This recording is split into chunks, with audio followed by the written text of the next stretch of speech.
back to another episode of Talking Toku, Boston's only podcast about Godzilla, Gamera, Ultraman, and all their kaiju friends. I am your host, David Scrivani. I am your co-host, Brian Gershaw. And we've got a part two of our two-part Evangelion Extravaganza for you today. Yeah. If you hadn't listened to the last one, I mean, you don't have to, but you should. Maybe. There's not really any continuity because we're talking about a different, or the rebuild of it, so it doesn't matter. But yeah, we're going to be talking about the Rebuild of Evangelion tetralogy. I hate that word. So do I, but I like it. I kind of like it more than quadrilogy. I mean, it sounds pretty cool. Yeah. But also, like, I don't know what it means. I mean, it's just a different word for quadrilogy. Okay. Fair enough. So, you know. Honestly, the only time I've seen quadrilogy used is referring to Alien. Yeah, me too. I've seen tetralogy more than quadrilogy. And I'd rather that be a not dual. And honestly, Alien's not even a quadrilogy anymore. No, I would rather it not be a quadrilogy. Yeah, it should just be a duology. I'd rather it be the first two. Yeah. Just like the Dead Space games. Maybe Alien 3. I haven't watched in a while, but apparently it's actually not as bad as people think it is. The director's cut. Yeah, the assembly cut, which I have not seen. Yeah, I don't even know. Has it even gotten an official release? I think it's on like every Blu-ray release, like as a bonus feature. It should be the main feature. I don't know. Alien 3 is rough. I haven't seen it since high school, so I started watching a couple, like maybe 2 years ago, and I'm like, oh yeah, this is like 2.5 hours. I'm gonna not do this right now. Well, that was off topic. It was off topic, but you know what? Alien is a strange beast. It is. Alien's kind of a kaiju. Yeah. So there's kaiju in Aliens. That's true. The mama alien. The queen. She big. She thick. She's big. All right. She's not. They're not. They're decidedly not thick. They're very lanky and spindly. The egg sac. Oh, okay, that's fair. But that's not part of her body, I don't think. I guess not. Oh, whatever. All right. Anyways, back on topic. Back on topic. So yeah, we're gonna be doing Rebuild of Evangelion, all 4 movies in one. So this might be a little longer. Yeah, and if the last episode is any indication, I went out of my way to make a semi-script for this, but not really. It's more just an outline, so we stay on topic. And honestly, like the final edit that I did of the podcast of last week's episode is actually not as much of a mess as I expected it to be. So. Okay. Well, a little behind the scenes audience. Yeah. Our recording was all over the place because Dave didn't watch the show. I watched the show. I just didn't watch it in preparation for this show. Yeah. But I watched the Rebuild films recently in anticipation for Thrice Upon a Time, which just came out last week. So, well, why don't we get to news before we talk about it? Let's get to news, Brian. Hey, do you have any news for me, Brian? No. Speaking of, before we continue, I should mention this is going to be our last in-person episode. Yep. Because Brian here he's moving. He's had enough of me. He doesn't want to see me face to face anymore. Yeah, I'm moving specifically because I can't stand looking at Dave. Yeah, so he still wants to do the podcast. He just doesn't want to look at me while we're doing it. Yeah. So in the future, please don't take that out of context. In the future, when we're recording this podcast, I will be in Ferndale, Washington. Mm-hmm. So. Not only is it Melrose's only kaiju podcast, it's also Ferndale's only kaiju I guess podcast. So now we have to edit the whole ass title. Yeah. But we're reaching new audiences. Exactly. To people who will be in Ferndale. So everyone you meet in Ferndale, you got to be like, listen to my podcast, please. It's going to be a shameless plug. I'm going to put it on Craigslist. You should, if Tom Martin ever gets me that poster I commissioned, you can plaster it up across town. Oh, that would be so cool. If he ever, I have not heard from him in months. All right, so let's actually get into the news. Yes. First up on the news, we got some pretty interesting stuff. The official Godzilla YouTube channel started uploading episodes of the Hanna-Barbera series. Oh, I saw that. Yeah. That's cute. They're doing it in 3 7-minute chunks. I'm not really sure why. It's kind of weird because it feels like we're in mid 2000s YouTube, people uploading chunks of random TV episodes, but now this is being done officially. Do you think they're gonna get copy struck? It's their own thing, so no. But people who own their own thing also get copy struck. I mean, that is true. Because YouTube is broken. That is true. I mean, there was a thing that Twitch had to when BlizzCon was happening last year, they muted Metallica's live performance Oh, I remember that. so they wouldn't get DMCA'd on their own stream. Lars, you played yourself. No, I think that was Twitch. I don't think Metallica had anything to do with it. Yeah, but he was the one who went after. Yeah, that's true. Who pursued the That is aggressive legal true. action. Yeah, for all those years ago with Napster. For being a metal band about being deviant, he really is a stickler to the know. law, huh? Yeah. But yeah, as of recording, the first 2 7-minute parts of the first episode of the Hanna-Barbera Godzilla series, The Firebird, are currently available. I assume they're going to keep going.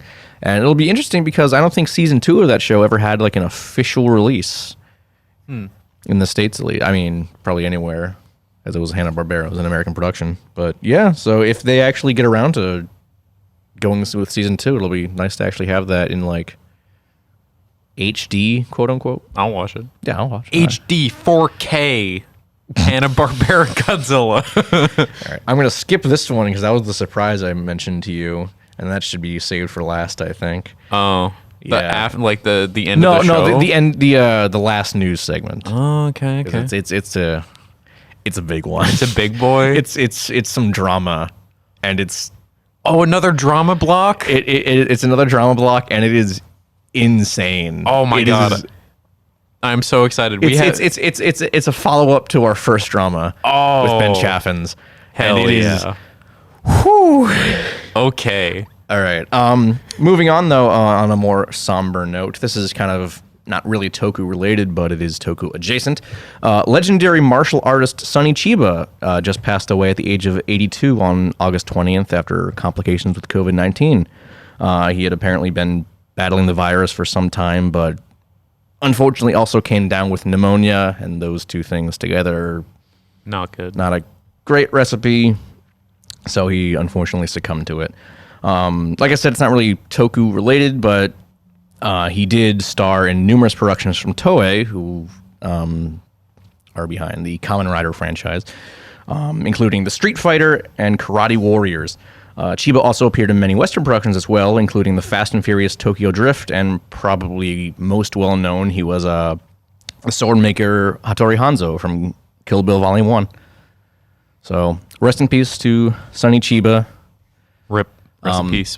I know he made a bunch of a couple of convention appearances a couple years ago, and a couple of my friends met him, and it seemed like he was like a super, super nice guy. Of course. So it's unfortunate, but rest in peace, Sonny Chiba. And get vaccinated. Get vaccinated, yeah. Or wear a mask. Preferably the former, but Yeah. Get vaccinated. If you don't, I'll find you. apparently the Pfizer vaccine officially got approved by the Yeah. FDA. So So now- that's not an excuse anymore. So now you people who don't get vaccinated because you're like, oh, it's not an FDA, bro. You don't have an excuse anymore. yeah, Go get there's it. no excuse. Go get it. I want to go places. All right, stop trying to. I'm pretend trying to be Mr. Sunday movies, Stop but we need people to get vaccinated. that. I know bro, we do. because this world is falling back into chaos. I again. know it has, and it's probably going to stay that way for a while. I think. The U.S. just extended its border closure with Canada till September 21st. Oh, I didn't see that. September 21st. Cool. Get vaccinated. We're gonna. I'm not gonna. Moving on, we have some news related to our topic for today. Neon Genesis Evangelion is finally coming to Blu-ray. G Kids, which Oh, this is the expensive one. there's another one. G Kids has officially announced the Neon Genesis Evangelion Ultimate Edition Blu-ray set, featuring both the classic dub and sub, as well as the more recent one that Netflix did. The Ultimate Edition comes with with limited edition artwork, a 156-page book featuring promotional posters, guides on all the Avas and Angels. I almost said aliens. I mean, they are. They are, I guess. And credit lists for each episode. 11 art boards, a paperweight modeled after Sachiel, and a Nerve ID card and lanyard. I mean, I remember you sent this to me and I saw it and I was like, oh, that's really cool. Yeah. But it's $250. No. 275. $275. I don't really have the money for that. Well, it's okay because it sold out on the first day. Ooh. Them anime fans will get you. Yep.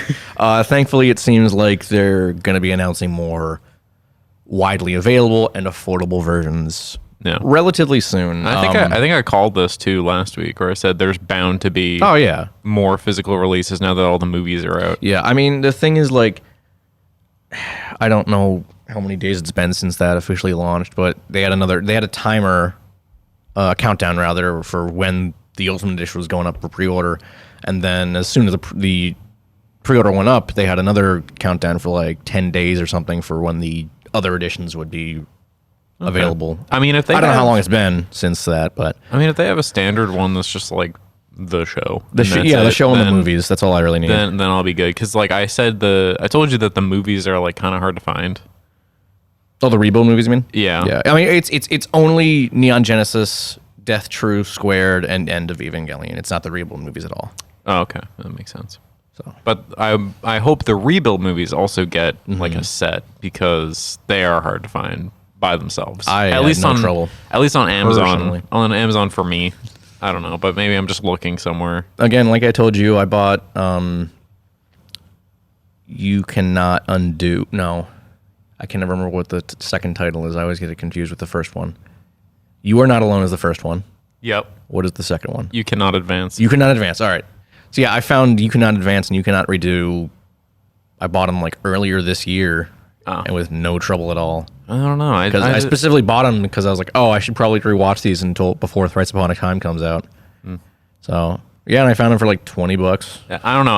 I just looked a couple weeks ago after you lended me the first or the first two, and they were either expensive or they were like non-North American versions. Maybe I just got lucky. I got the last copies in existence. Very, very possible. I doubt don't it, know. but, Probably not. The Godzilla YouTube channel has also, I told you about this. Yep, I saw it. Yep. This is also going to be, we're moving up my portion of the what cool new kaiju thing are you checking out? For me, at least. I don't know about, we can save yours for later. I don't have any. Oh, well, I guess we're moving up the what cool new kaiju thing have you been checking out right now segment to now, because the Godzilla YouTube channel has also been uploading subtitled versions of the Gojiban web series. Did you watch the episode? I have not. So Okay. actually, you know what? This is me too. I will be checking it out. All right, so it's a puppet show, Okay. but don't let it fool you into thinking it's like a kid's thing, because it is, but it isn't. It's almost surrealist. Because the first episode is about the three Godzilla brothers, which is Godzilla, as in Little Godzilla, and Minilla. They're training to become big, strong monsters. They're practicing, how to roar and how to do atomic breath.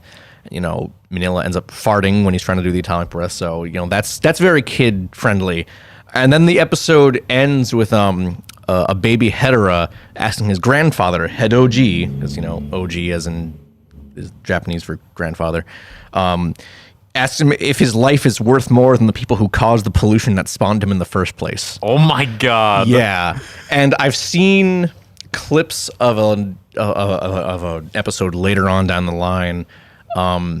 They had a little second form Shin Godzilla just kind of watching this ballet dancer and like breathing heavily and like drooling. I've seen that. Yeah, it's I don't unsettling. I don't really know who the target audience for Gojiban is. Everybody. But I'm really happy that they finally started subtitling it. They made it specifically for you. For me, because you love weird shit. I do love weird shit, especially when it has to do with Godzilla. Yeah.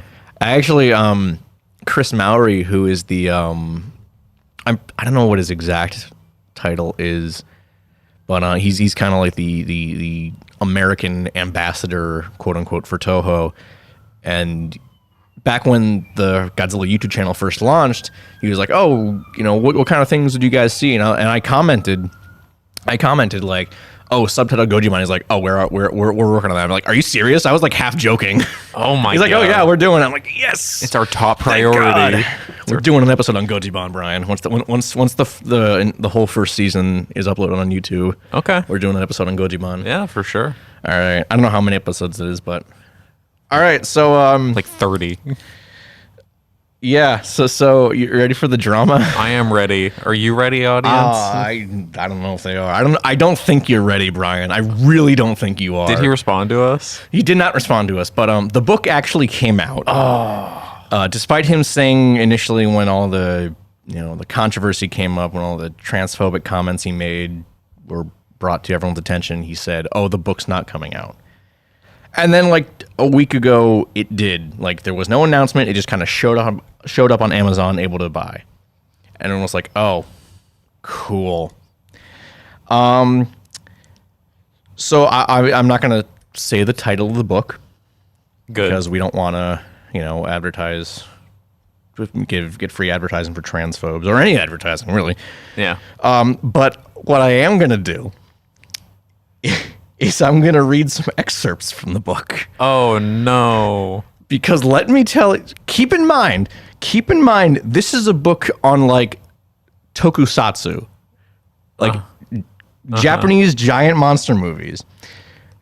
So let me find this. Let me find the post. Oh no. Because judging from the excerpts I'm going to read for you, Brian, you would not know that this book is about tokusatsu. Is this a bad book?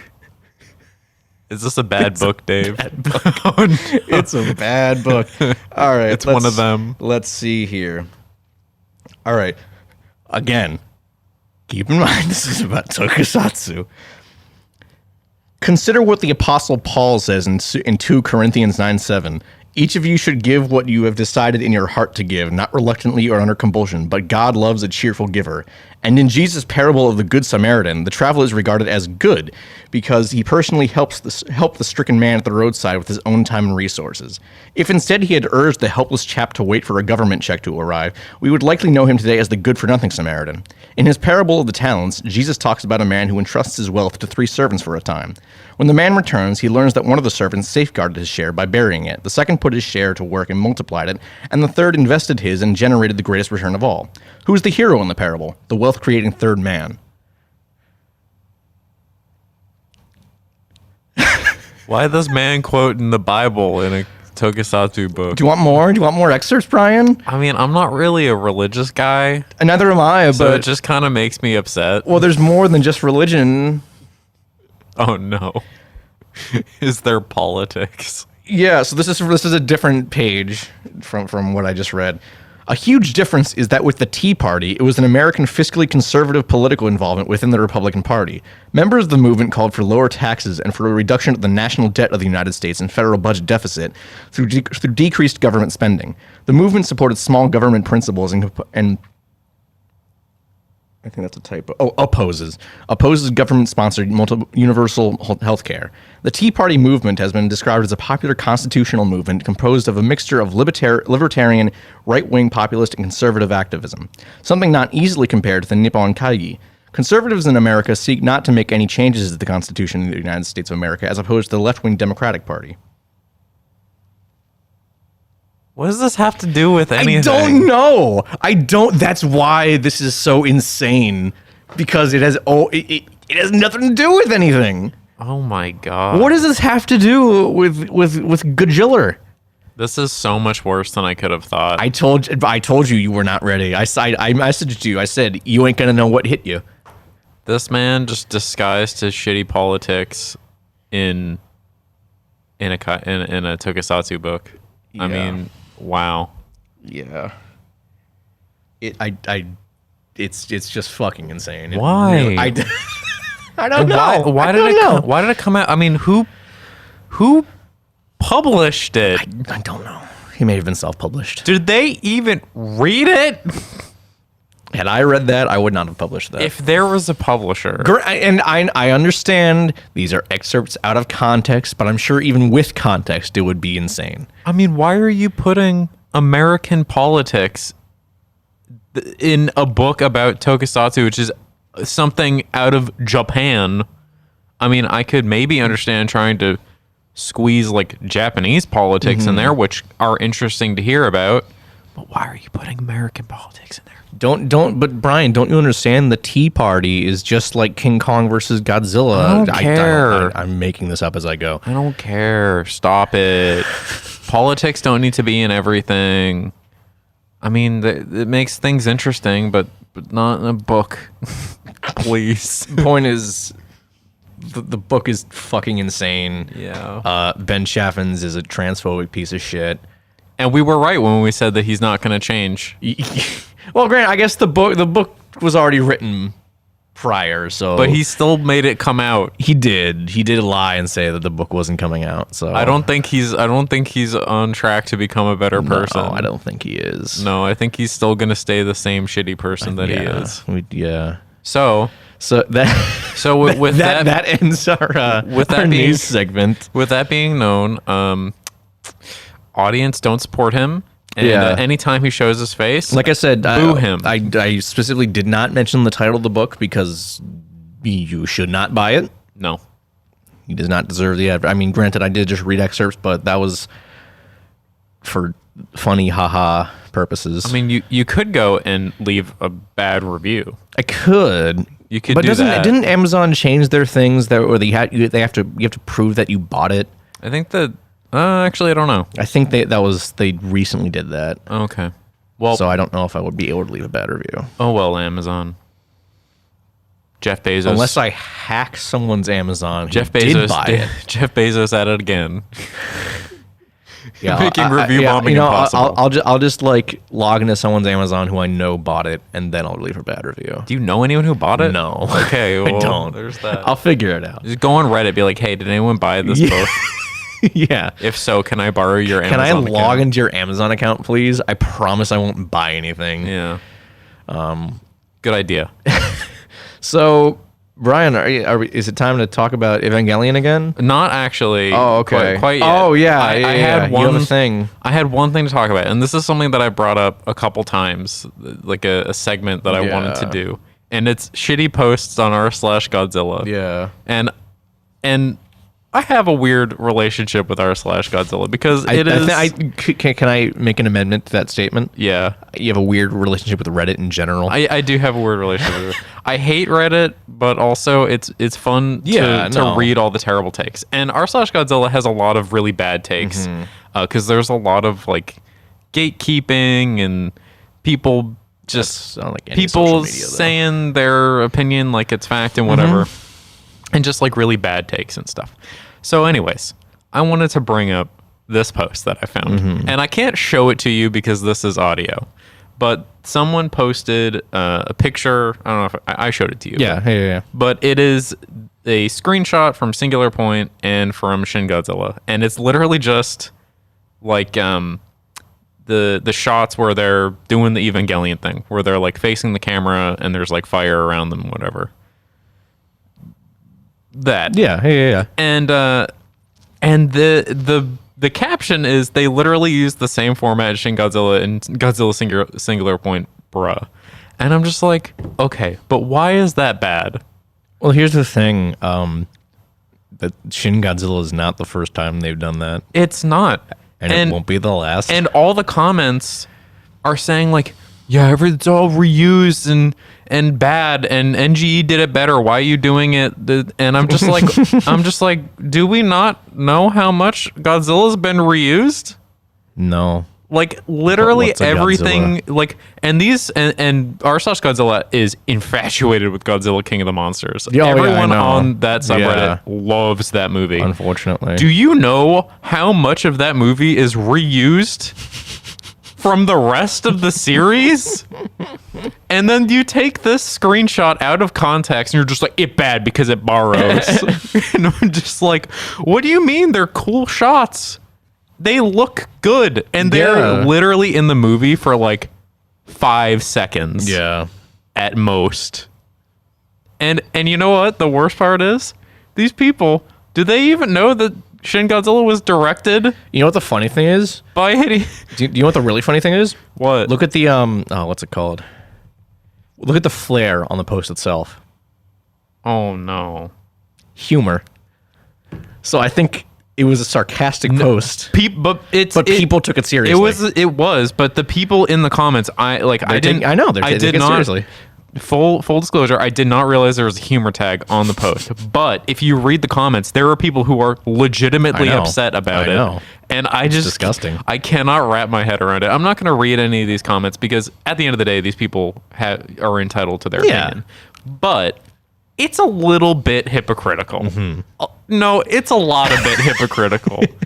I don't want to say, like, I don't want to be a gatekeeper myself because I don't like being that, but like, have a little bit of self-awareness about what you're saying. Right. You know, like a 5-second shot in a movie is not worth complaining about. No. Yeah. Okay. That is the first r/Godzilla block on the show. I think it went well. Yay. Hooray. And now we can talk about the Evangelion Rebuild movies. Yeah. Do you have your handy dandy little guide there, Brian? I do. You want to kick things off I for do. us? So, the Evangelion Rebuild movies are a retelling or a rebuild of the story from Neon Genesis Evangelion.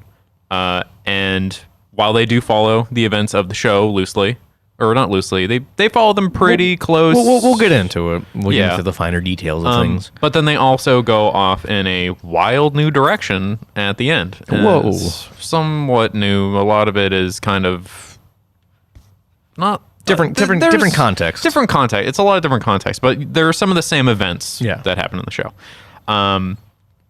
And it culminates with the last movie and a completely new ending again. Yeah. The first two movies relatively similar, but the last two, you know, they go off, you know, pretty wild new directions. So we put the release dates in here. The North American release dates are for Evangelion 1.0, September 30th, 2009, 2.0, March 29th, 2011. Evangelion 3.0, October 11th, 2013, and then the newest one came out on August 13th of this year. Yeah. So like 10 days ago. 10 days ago, yeah. As of recording, at least. Yeah. So, I mean, like these movies, they are essentially like, they're essentially just made to expand the original story and kind of change around the theming and the story and the plot line a little bit, probably to be somewhat I don't really know. I mean, I can't really tell you why they went in this direction. I'm not saying it's a bad thing, but I mean, they really just kind of just revamped the entire story. I mean, it depends on how much you believe Hideaki Anno, because Anno stands by that this is how he wanted Evangelion to end in the first place. Okay. But whether or not that's actually the case, I mean, who can know? I can see it. I can see that this is maybe what he wanted, but I mean, like the theming is so drastically different from the show. Like the not the theming, but like the progression is way different, and like the kind of like especially the end of the newest movie. It's like weirdly positive. So maybe he wanted to go this direction, but the original show was not positive in any respect. Well, the ending was positive, though. The ending was positive if you And stretched the ending of this it. is positive. Yeah, I guess so. I don't know. But well, let me hold on. You Gotta pull out the thing. pull up your guide. Okay. You can cut all this shit out. No, Yeah. I never cut anything out. Damn it, Dave. Fuck.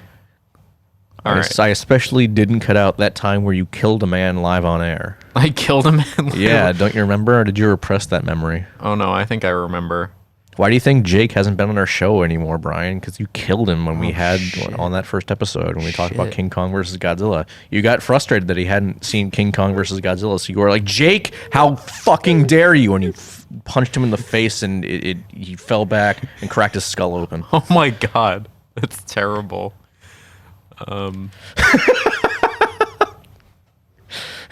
Christ. Or well, give it a second so that I can so we can make a cut here. I'm not cutting that out. Well, we can talk about plot details here. Do you remember anything about these movies, Dave? Give me a rundown. Well, here's the thing. How much do we want to talk about You Are Not Alone? Because Evangelion either 1.0 or 1.11, Hold on. We should cover the weird number thing, because I feel like if people haven't seen these, they might get confused. So there's 1.0, 2.0, 3.0, and then 3.0 plus 1.0. Yeah, but then there's also 1.11, 2.22, 3.33, and then the new one doesn't matter really. So the anything that ends in 0 is like the theatrical release, and then anything that's ending in 0.11, 0.22 is the quote unquote extended cut. So those are the ones that even though I don't think the third one actually has anything different. I wouldn't know. I don't know. But I mean, I haven't seen any of the theatrical cuts, so I don't know what I don't know what the differences are. Yeah, I don't think there's many differences. But yeah, so those are the reasoning. The numbers are super weird, and don't worry about it too much. But anyways, Evangelion 1.11 You Are Not Alone is by and large just a shot-for-shot remake of the first 6 episodes of Neon Genesis. So how much do you want to talk about that? Well, I mean, we haven't already talked about it last week. I mean, yeah, they are it's pretty similar. Some stuff kind of happens in a different order. I don't exactly remember what it was, but I think that Shinji meets or becomes aware of people in a different order than in the show, but I cannot remember. So that's unhelpful. Yeah, I'm being unhelpful this week. Yeah, fuck you, Brian. Yeah, but yeah, it is very much just a retelling. Yeah, and like it goes a little bit more in on like the action, instead of like what the show does, where it's a lot of characters, character work, and there's a lot of like long takes in the show of just people doing people stuff and being sad and whatever. Right. And but in the movies, and it's a reoccurring through the movies, is that they kind of go more into the action with Avas, and they kind of go all out with like the angel fights, which are really well done in the movies. And the angel fight at the end of 1.0 is probably one of my favorites of all time. It's pretty cool. One of my favorite monster fights of all time. Yeah, the biggest difference for, not even from a storytelling perspective, one of the biggest differences for Rebuild is that a lot of the animation was changed, at least for the action stuff with all the Avas and Angels. A lot of it was changed with CGI. Yeah, I noticed that. And that is especially noticeable in that final fight in You Are Not Alone with Ramiel, because instead of just being a floating block, now he's a floating block, but also has weird it like changes around and weird geometrical stuff. It does all this weird stuff, and it's like really cool. And I think that it's visually it's incredible. Yeah, I think the change in animation style, it makes the angels more capable of being truly bizarre. Yeah. Because, in the original show, you had Ramiel, who just looks like, I don't know, is it tetrahedron? I don't remember. Also, I learned recently that they don't even have names in Rebuild. Yeah. It's just, and also the number of the angel is different. Yeah. So, there's some weird... Sachiel, who was the third angel in Neon Genesis, is now the fourth angel. The fourth angel, yeah. Et cetera, et cetera. So, I mean, going, throughout the whole show, just that change in animation, it makes the angels look really cool. And it makes the fights largely more engaging for me. I think that they're just cooler to look at. But I think that original, Neon Genesis Evangelion, the show, it wasn't really about the fights. Yeah. So, I mean, depending on your point of view, it could be a letdown because they don't really focus as much on the character building as they do on the fights, and it's subjective. But we can talk about 2.0, which... Well, I think we should talk... I don't even know if you knew that You Are Not Alone has an after-credit scene. I didn't know that. Yeah, You Are Not Alone... What's the after-credit scene? It's just Kaworu waking up on the moon. He's like, hey, I'm here. Oh, yeah. You know what? I did actually see that. Yeah. Yeah. And it implies, which is something that may or may not have been touched upon even more, actually 100% touched upon in Thrice Upon a Time, it implies that Rebuild is not totally a retelling of the story. No. Because when Kaoru wakes up, he gets out of this coffin that's on the moon, and he sees all these other open coffins, and he says, he says something along the lines of like, "Oh, you haven't changed, Shinji," implying that Kaoru has already met Shinji in like another timeline. Ooh. Which Thrice Upon a Time kind of confirms that they are two different timelines that are both canon. Yeah. We'll get to that though. I mean, this show in continuity is bizarre. We should have said this, but spoilers for all 4 of these movies. Oh, yeah. Oops. We will take spoilers, and then we just... You cut that out and put it before we start talking about stuff. There we go. But honestly, any listeners should just expect us to be talking about spoilers at this point. This is a spoiler podcast. Yeah. Yeah. We spoil things. I'll spoil the end of... I got spoiled eggs in my fridge. That's a better joke than I was going to make. You're welcome. I saved you. You did. Thank you. Okay. But yeah, so let's talk about You Cannot Advance then, which I think is my favorite type. I would agree with you. I think that I think if the Rebuild movies ended with this one, I feel like I would still be okay. What do you mean just ended with that? Just ended with that. I don't know. No. That was pretty cool. That also has an after credit scene. Because it appears that like without the after credit scene, it's just it kind of like died. The ending. I want everyone to know if you have. I mean, you definitely should see it if we're talking about it. But the ending to this movie is apocalyptic. Yeah, literally. So I guess you could just stop watching and just like, oh yeah, everyone died at the end. So I was super surprised with this one because this one was the one that flew off the rails. So it essentially does tell basically the same story, but there's a lot of different context to it. Yeah, I really liked.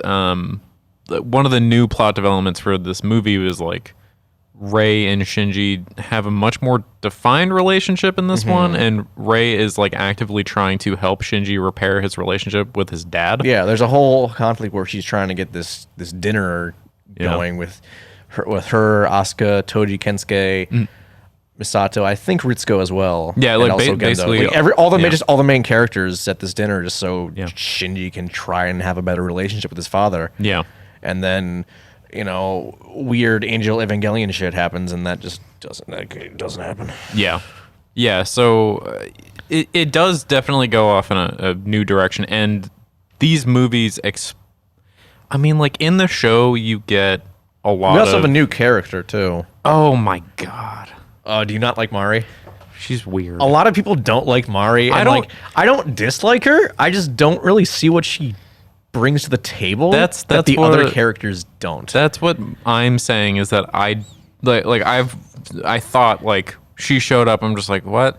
I mean, I kind of like the fact that she's self-aware. She's like, yeah, I got big tits. What of it? I just thought it was just super awkward. Yeah, it's funny. I guess. And so. I guess we don't really have a comic relief character in these. She's not really that funny though. She's not, but I don't know. I guess she's self-aware. Yeah, she's self-aware. She's clearly having a grand old time. I think Mari's like the only one in Evangelion who's not really fucked up, I feel. She's the only one who's not struggling with crippling depression. Yeah, she's the only one who's like there to have a good time and nothing else. Yeah. Yeah, I mean, well, she's not even really in it that much. She's in the beginning. And then she shows... No, she's at the end. Oh, yeah. Because she's in Unit 2. Oh, yeah, that's right. Yeah, no, she's a pretty big part. Well, we should talk about the progression of this movie a little bit. Yeah, I mean, we open with Mari. Open with Mari. She's fighting an angel. I don't remember which one. So I learned this the other day when I was basically reading the Evangelion wiki summaries. Summies.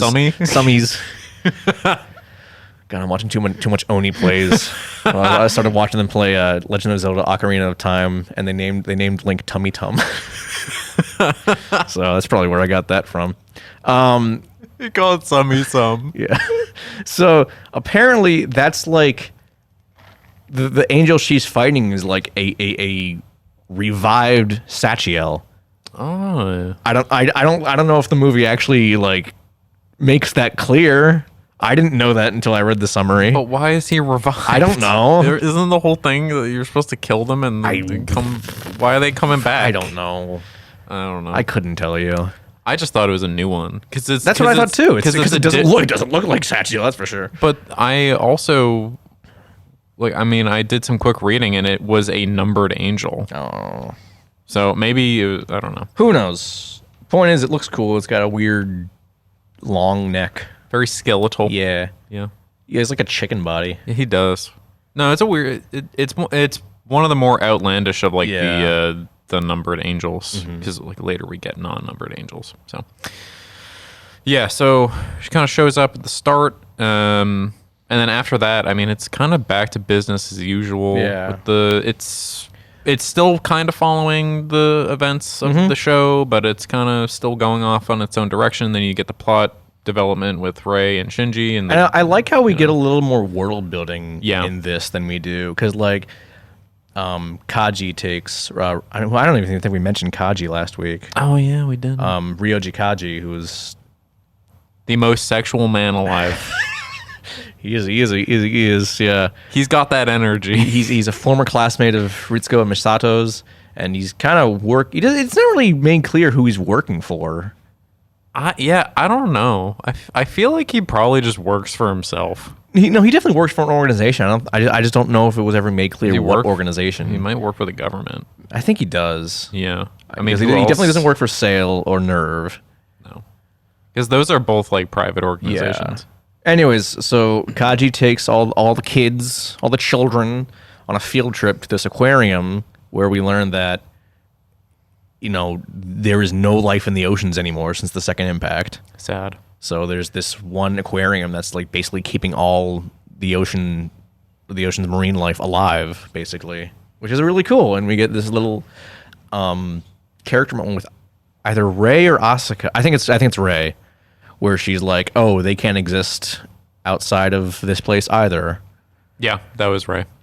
Yeah, and that gets expanded upon later. Yeah, in the other movies.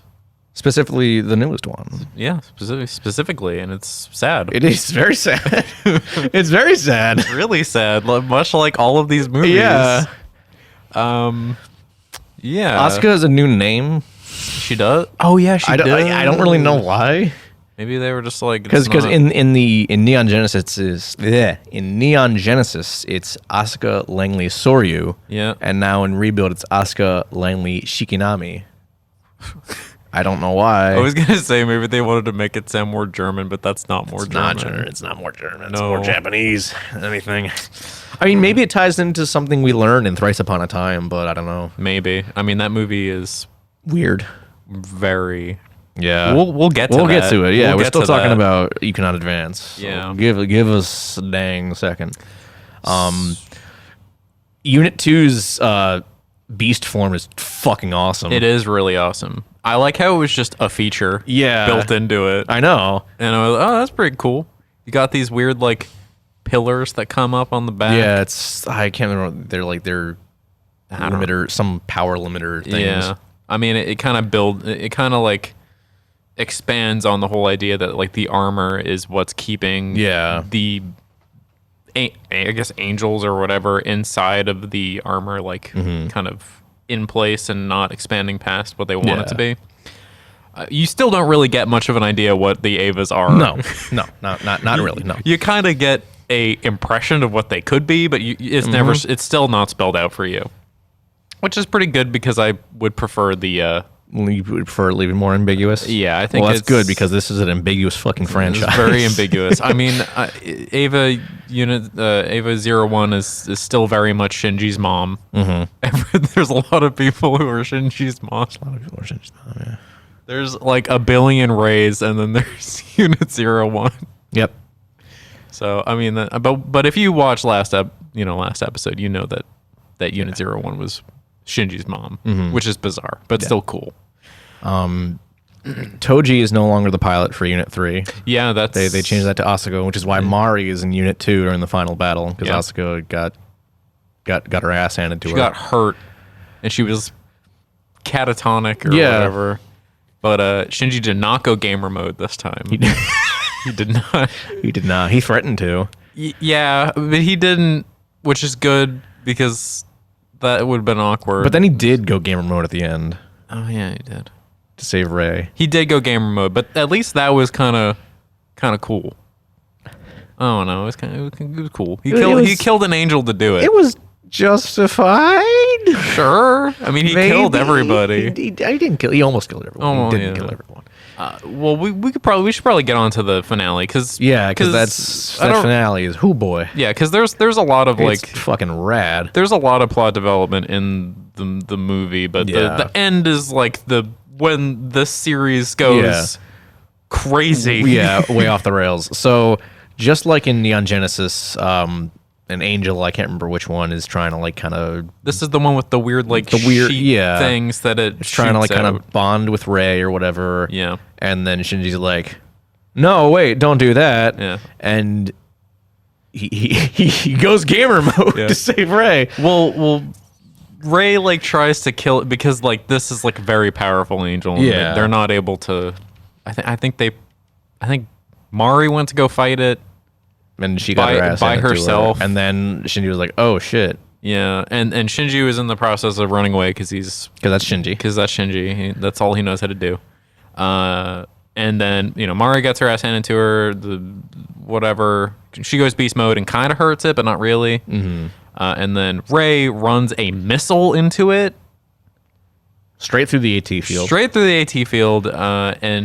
Which, hey, do you know what AT field stands for? I have constantly been trying to figure it out. Because when I was looking at the summaries, it stands for Absolute Terror Field. Oh my god, that's metal as fuck. That is metal as fuck. You can make that's like a good metal band. Yeah. Absolute Terror. That's kind of it's a little derivative, I feel. Absolute Terror Field. Yeah. All our songs are just about Evangelion. we can be the oxygen destroyer for Evangelion. All of our songs are about scary stuff in fields. Okay. All right. And so like the angel like consumes Ray, like it eats Unit 00's head, and then it kind of grows Ray like appendages, which is really unsettling. Sidetrack, the art design for the show is really cool. It's really great. Everything looks super. Show, Brian. These are movies. Movies. I mean, they take a lot from the show. I know. But the art design, super sick. Whoever came up with these designs, thank you. Anyway, so then Shinji goes gamer mode because he's all pissed off that this thing ate Ray. And he literally breaks reality to get her back. Yep. Unit 1 ends up awakening, and Gendo and Fuyutsuki, who's, I don't think we mentioned him, but he's Gendo's right hand at Nerve. They're like, oh, cool, this is exactly what we wanted. And Shinji starts the third impact. Yeah. Which is another apocalypse. Yay. Yeah, he man, the way that Unit 01 transforms into this new form, it's creepy. It does that thing where it like opens its mouth and it's like glowing red. It has like a fucking halo. Yeah. It's wild. Oh, there is one thing I wanted to point out. Yes. Is that this movie, it shows, because like when in the show, when the Ava goes berserk, it's the Ava. Yeah. But in the show, it's Shinji. And his eyes are like glowing red. Again, he goes gamer mode. And he goes gamer mode. This is going to be our running joke for this episode. And Shinji going gamer mode. And he revives this Ava, or his mom. Yeah. And it turns into an angel, and it's got a halo. It grows back an arm. Yeah. And it goes fucking nuts. Yeah. It's crazy. It grows wings. And then the movie ends. It ends with a very upbeat, somber song. Yep. I mean, it sounds a little upbeat, but it's definitely somber. I don't know. It's kind of weird. Yeah. And he saves Ray? He saves Ray, maybe. Maybe. And then, third impact happens, and the cut to black, roll credits. It kind of happens. Yeah. Well, that's the thing, because... They call it the near third impact. Well, do you know why? Did you see the after credit scene for 2? I did. You did? I did. Okay. Because he stopped. Yeah, because Kaoru comes down out of nowhere, and he's like... And hey, don't do that. Kaoru goes gamer mode. Kaoru goes gamer mode. Yeah, he comes down from the moon in Unit 6, I think. Yep. He's like, hey, Shinji, you dumb bitch. What do you think you're doing? Shinji, stop it. Yeah. Is it worth it for a girl? I mean, you never know. I mean, Ray's his mom, so That is true. it's very strange. Would you cause the apocalypse for your mother, Brian? I mean, if it put my mom at risk, no. But did it put Ray at risk? I don't know. Well, that's the thing, because The thing is, Ray can't really be at risk. yeah, here's the thing. All right, we're rolling into Evangelion 3.33. You cannot redo. Oh, great transition, Dave. Yeah, I know. Well, the thing is, because we learned Shinji didn't save Ray. Well, yeah. But then I don't know. Yeah, he didn't. Well, because he kind of wakes up somewhere and he doesn't know what's going on. I think that which is kind of meta, because I feel like most of the audience doesn't know what's going on. It's the way it's probably by the- design. It's the world equalizer. They're making the character as clueless as the audience. Yeah, so there's a 14-year time gap. Which was not expected. No. I remember when you lended me this copy and you were like, Brian, this is not what you think it's gonna be. Yeah. and you read the back and you're like, oh, 14-year time. I'm like, yep, there you go. Oh. Okay. Like, it's not. I wouldn't. I'm not. I'd hesitate to call it a satisfying continuation from You Cannot Advance. Yeah. But I'm still unsure as to whether or not I like You Cannot Redo. I'm lukewarm on it. Yeah. It feels like a filler episode of the show in terms of it content. does, because it just feels like, oh, Shinji causes another almost apocalypse, and then they stop it again. That's the movie.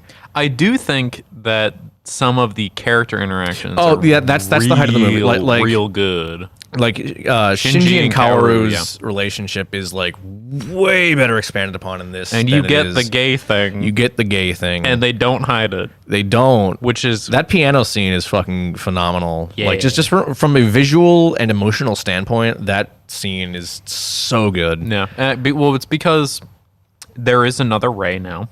There is. And Shinji's just like, why you not like Ray that I saved? Yeah. Why don't you remember anything? Why don't you remember? Why don't you read? Yeah, why don't you read the books? Why that don't I you be a found? fucking nerd and read? And so he's like really hurt, and then Kaoru's there, and then they're best buddies. And Kaoru is the one who tells Shinji, "Yeah, you almost killed everyone, man." And he And she's just like, "Oh shit." I think in this movie is when Shinji gets his much needed reality check. Yeah, I think so. And Kaoru's the one who did it, and I thought that was really cool. Yeah.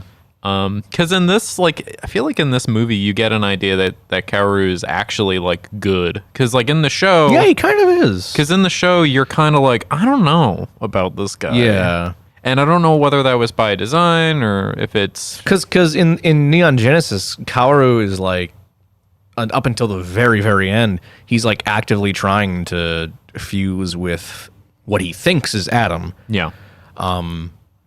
And then in this, he realizes, oh, wait, no, this is a bad idea. Let's not do this. Yeah. So, I think that's pretty cool, and Yeah. you can tell that like the whoever the interactions between them is much more satisfying in this movie than in the show, and whether that's because I watched the Netflix version or not, I don't know, but I thought that was definitely the height of the movie. I think that the almost another impact thing was kind of fine. It was something to watch. Yeah, And that's true. some of the visuals are pretty cool. You get Lilith, the gummy lady at the bottom of whatever. Yep. The bottom of the egg or whatever it is. I don't know. Yeah, this is the point of Rebuild of Evangelion where things start getting really confusing. Yeah, there's a lot of So don't worry. If you're lost, so are we. Listen, there's a lot of stuff that just happens in these movies, and you kind of just have to go with it. Yeah.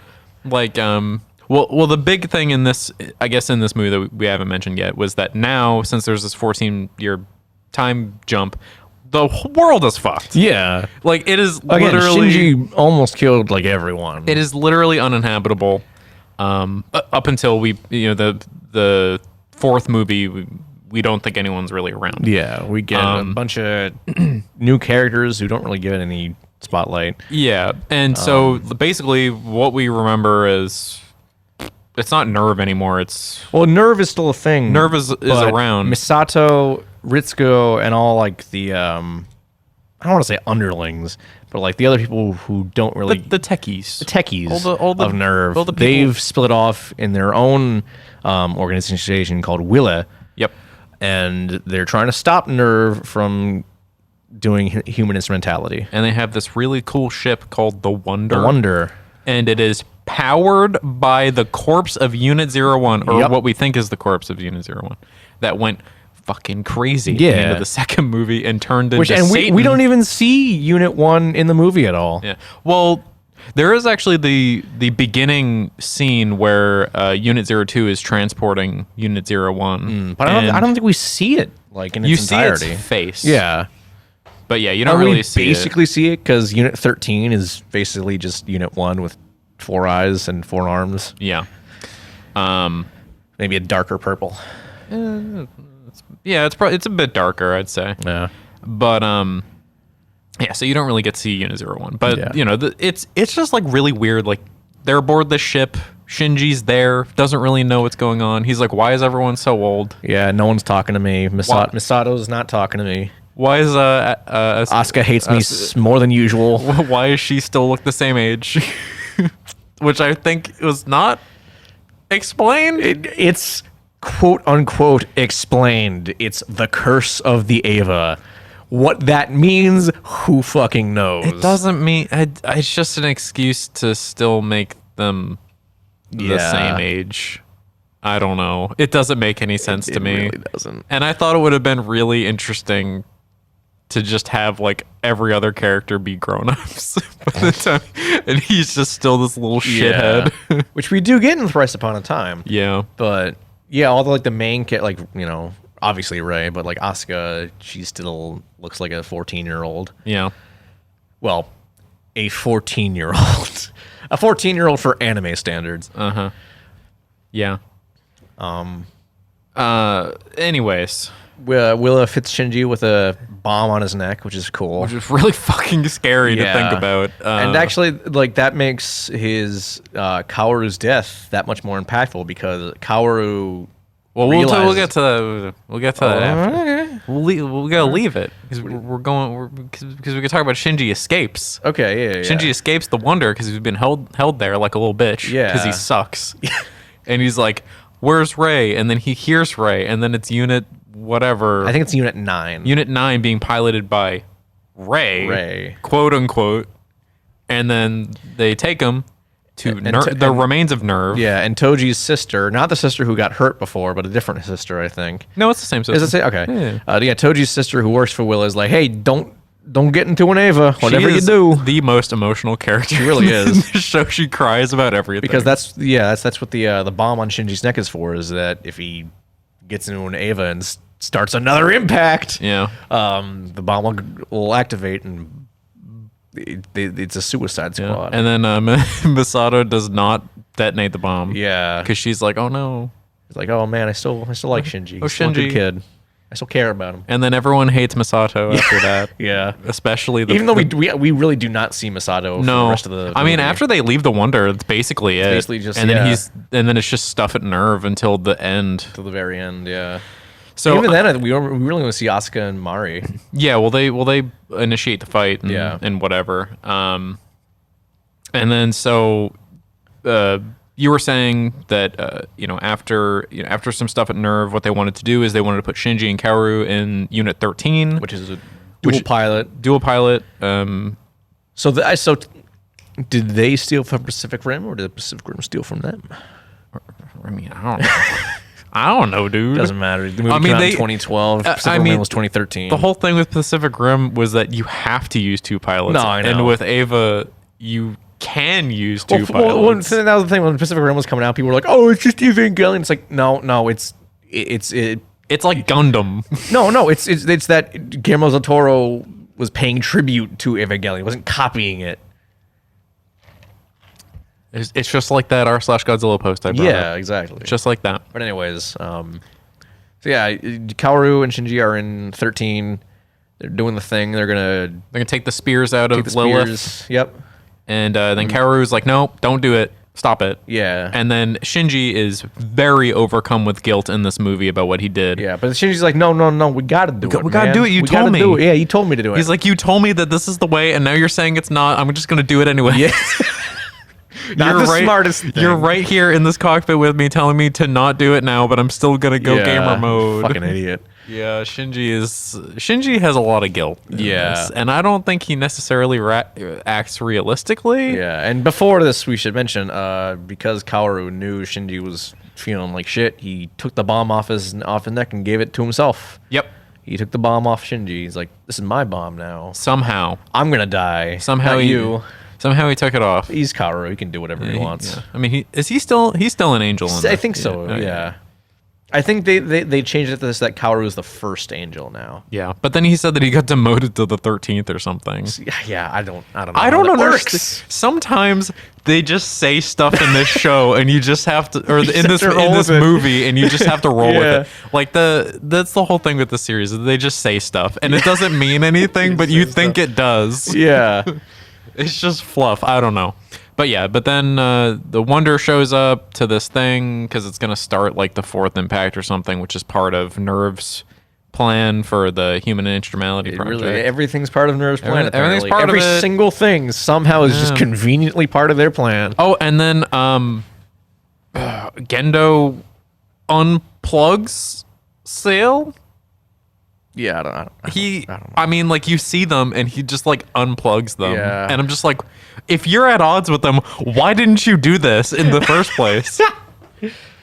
I don't know, man. Because this whole, like, between the show and the movie, it's just Gendo having his own plan for human, what is it called? Human instrumentality. Human instrumentality project. And then it's Sail's plan, and they're at odds, and he's just like, well, my scenario does this, but their scenario does. It's like, if you could unplug them, why didn't you just do that before? Why make more obstacles for yourself? I don't know. Doesn't really make much sense. Yeah. But whatever. I mean, you get some cool imagery in it, but it's definitely not my favorite Rebuild movie. No. Rest in peace, Kaoru, even that you're definitely not dead. Yeah, Kaoru, they realize, Willa notices that Unit 13's awakening. They're like, oh shit, we gotta kill Shinji. But then it's Kaoru's got the bomb on his neck, so he dies. And then Shinji watches, and Shinji's like, oh fuck. He gets exploded, and then Shinji is like shook. Yeah. To say the least.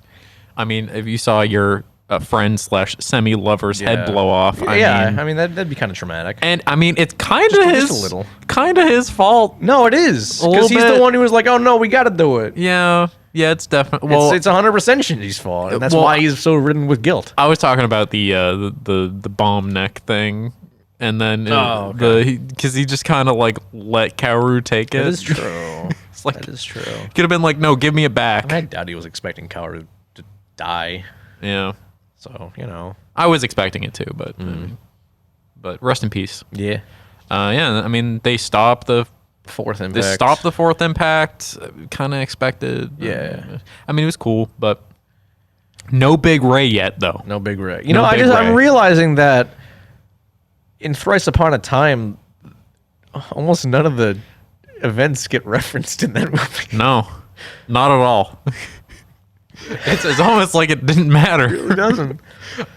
It's like if you watch The Force Awakens and then just Rise of Skywalker, and you can have a full story and be fine. But on that, I did like this movie. Like, I told you I was lukewarm on it, and I said that my opinion on 3.33 would be, I feel like I'd have a better idea once the movies were finished and I saw all of them. I think my words to you were, I feel like this movie is going to live or die based on the movie that comes after it. Yeah, you did and say that. I liked Thrice Upon a Time enough, and I think that I like 3.33 enough. I don't think I'm going to go watch it again anytime soon, but I'd be interested to it was entertaining. I'd be interested to watch all 4 movies in a single sitting, as long as that would take. Yeah. Like, I think that would be a cool thing. Not that long. I mean, they're all Thrice Upon a Time is 2.5 hours. Well, that's the longest one, though. They're all like. I think they're like all like. I think like 120 minutes or something. No, I don't. I think 100 minutes. I think. You Are Not Alone is 100 minutes, but I think the other two are like under 90 minutes or very close to 90 minutes. Yeah. So they're pretty brisk. Yeah. So you can get through them. But yeah, I think it was good. Yeah. I think thus far, because I had seen the third one and we were waiting for the fourth one to come out. I was like, yeah, this one's definitely the weakest, and it's still definitely the weakest. Yeah, because it just doesn't have a whole lot going on. Yeah, it does again because it's just it's another Impact. Oh, we stopped it. Cool. But I think it feels almost unnecessary. But hear me out here. This was what I was thinking kind of when I'm listening. When I watched all the movies. I was like, I finished the movie. I gave it back to you. I thought about it for a bit, and I was like, well, this movie didn't really seem too interested in action. It seemed more interested in exploring the relationship between characters, and this is the first time that you start to see Shinji realizing maybe he should try and fix stuff with his dad. And then you obviously get the very well done relationship between Shinji and Kaoru, and then you get some pretty compelling stuff with Rei, relatively compelling. And I think that stuff is all very engaging. But you have the first two Rebuild movies, which are very focused on the action and kind of redoing that and making it that more interesting. Because the movies definitely go more down the conventional action. They definitely have a better balance of action character growth. And I think that maybe the third movie was made to start exploring some of the themes in terms of character that maybe Anno wanted. Mm-hmm. And maybe that's why, because it's just a slower movie. Yeah. And that is maybe why it just doesn't jive with many people. I still liked it for what it offered. Mm-hmm. But the sad thing is that it doesn't really mean a whole lot to the fourth movie because not a whole lot is referenced, and if anything, the only stuff that really matters from the third movie is Shinji realizing he needs to repair stuff with his dad. Yeah, and that's about it. And I feel like that's fine, but maybe making a whole third movie just to explore that maybe wasn't worth it. I don't know. So shall we move on to Evangelion 3.0 plus 1.0 Thrice Upon a Time? Yeah, and again, there's going to be spoilers for this one, and this one just came out, so if you haven't seen it, go watch it. Yeah, just because this one just came out like a week ago, go watch it. It's on. All of them are on. All four are on Amazon Prime, so they're very accessible now. Everyone has Amazon Prime because Jeff Bezos owns the world. Yeah. So go watch them. They're very good. Yeah. Just make sure you have enough time to watch the fourth one. It is, like I said, it is 2.5 hours long. It is a beefy boy. So here's the thing. I was expecting it to be like another 90-minute film, like the first three. So my dumbass took an edible beforehand. Oh no! And I was like, it'll kick in by the time the movie's over. I sit down to watch it in my living room because I don't know. It was like maybe 9 o'clock. I feel bad for you because I know the end of this movie. I sit down in the living room. It's like 9 o'clock. I know my dad's got people coming over. They're staying over. They're sleeping downstairs. I'm like, she'll be fine. I bring it up, and I'm like, this is like this is like 150 minutes. This is nearly 3 hours long. I can't watch this down here. So I went upstairs. But yeah, it's a long movie. Yeah, it's beefy. I watched it, and I watched it. You could probably cut some of it. You could definitely cut some of it. I watched it at 10 in the morning. Okay. On the 13th because I was bored. All right, fair enough. And wow, is it weird to be tired and watching it. Yeah. Well, here's the thing, that because edibles usually take 2 hours to kick in. Yep. So it kicked in near the end of the movie, Brian. And we'll talk about the end of the movie. The end of the movie is bizarre. Again, go watch it if you haven't. Yeah. Because I don't want to spoil that. Because, listen, I saw this movie before Dave did. You did. And I said, oh my God, this movie's weird. I don't remember exactly what my message was to you, but I didn't want to... It was something along those lines, and I'm pretty sure I said, so it's on brand for the franchise. Yeah, but then I said, no, this is like... Like, this is something else. Yeah. And I didn't want to say it to him because I wanted to hear his genuine surprise about one aspect of the end of this movie. And I was not disappointed. So if you haven't, please go watch it and get the genuine reaction. Yeah. Because it is really funny, but like also cool, but funny mainly and unsettling. So, Shinji's more fucked up than ever. Yes, he's definitely worse. Yep. Because he watched his potential romantic partner die in front of him, explode into a fountain of blood. You got the exploded head. Which, you know, that's an understandable reaction. Very understandable. Yep. And so he's gone back into his not speaking or moving thing that he did a couple times in Neon Genesis, and Asuka and Rei are all out in the world now, and they go to this village, which I want to say was just called Village 3. It is called Village 3. What happened to the first and second? Shut up. And hey, we get some characters that we haven't seen in a while. Yeah, you get Toji. You get Toji, you get Kensuke, you get Hikari, who is the class rep. Yeah, you get basically everybody that was I mean, that's really the that was in the class. that's the only people who matter. yeah, That was that's I think that was the only other named classmates. But I think that at some point in the show, Toji said that like literally everyone from the class is in the is like in the village somewhere. Yeah. And I was actually very happy to see him. Like when Toji came up on the screen, I audibly said, "Oh, it's Toji!" Yeah, I was really happy. I had the same reaction. I was like, "Oh, it's that guy. It's him." And it's nice because, you know, Toji and Hikari got married because they kind of played around with, they had some romantic stuff going on in both Neon Genesis and the first two films. Yeah.